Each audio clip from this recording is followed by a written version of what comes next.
कृष्णा, हमारे ऊपर 3 प्रकार के ऋण हैं। देव ऋण, ऋषि ऋण और पितृ ऋण। इन 3 ऋणों से कैसे मुक्ति हो? देवताओं के ऋण से मुक्ति होगी।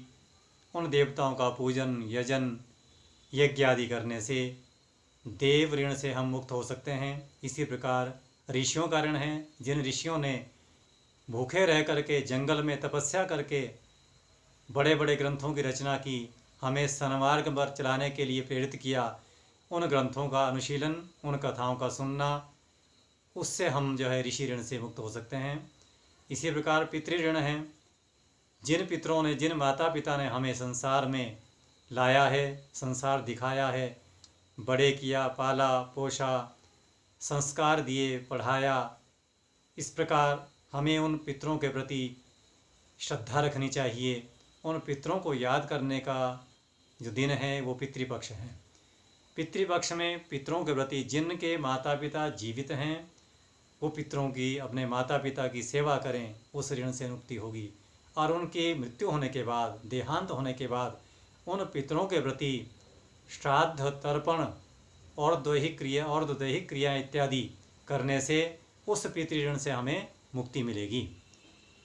श्राद्धों के बीच में, उस तिथि में, जिस तिथि में उन पितरों की, माता पिता की मृत्यु हुई है, उस तिथि में उनके प्रति श्राद्ध किया जाता है, तर्पण किया जाता है, पिंडदान किया जाता है। और श्री राम शर्माचार्य ने एक जगह लिखा है कि तुम पितरों को श्रद्धा दो, वो तुम्हें शक्ति देंगे, सामर्थ्य देंगे और संतान की वृद्धि देंगे, उन्नति देंगे। इसलिए पितरों के प्रति श्रद्धा प्रकट करने के ये 15 दिन हैं। इन 15 दिनों में उन पितरों की तिथि में, माता पिता की तिथि में उन पितरों के लिए पिंडदान करें, श्राद्ध तर्पण करें, ब्राह्मण भोजन करवाएं, तो उन पितरों को तृप्ति मिलती है। यदि वो पितर मुक्त भी हो गए हैं, उनको उत्तम गति मिल गई है, तो भी उस श्राद्ध के द्वारा जो अन्न जल आदि हम देते हैं, वो जनार्दन भगवान, विष्णु भगवान उस श्राद्ध के भाग को ग्रहण करके हमें आशीर्वाद देते हैं। इसलिए पितरों का श्राद्ध अवश्य करना चाहिए। चाहे आपने गया श्राद्ध ही कर लिया हो, उनकी मुक्ति ही हो गई हो, तब भी पितरों के लिए अन्न जल आदि दान, पिंडदान आदि का विधान है।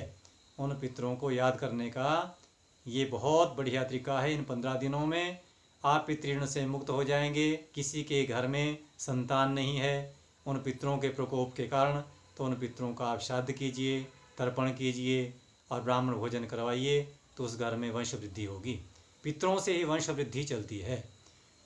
और पितरों के द्वारा जब उनकी संतुष्टि होती है, तो हमारे घर में कोई रोग है, शोक है, किसी प्रकार की चिंता है, तो पितर आकर के हमें आशीर्वाद देते हैं दृश्य रूप से। जैसे कि राम भगवान ने जब दशरथ का पिंडदान किया, तो वहाँ पे स्वयं दशरथ वहाँ आए, तो सीता जी ने तत्काल घूंघट कर लिया और पेड़ के पीछे छुप गई। दर्शन हुए साक्षात जब आए हो, तो इसलिए पितर सूक्ष्म रूप से आते हैं। राम ने पूछा तुम क्यों छुपी? तो सीता ने कहा कि हमारे ससुर सामने आए थे, इसलिए मैं उनके सामने घूंघट के बिना कैसे रह सकती थी, मैं दूर चली गई। इसलिए साक्षात पितर हमें दिखाई नहीं देते हैं, लेकिन अनुभव करना चाहिए।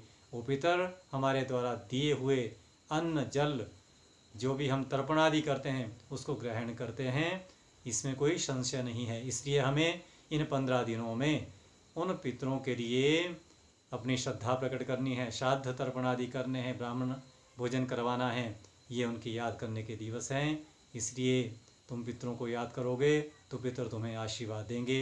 इन्हीं आकांक्षाओं के साथ पितरों को नमन करते हुए, वो पितर सबका कल्याण करें, देश की रक्षा करें, विश्व की रक्षा करें और समृद्धि प्रदान करें। धन्यवाद।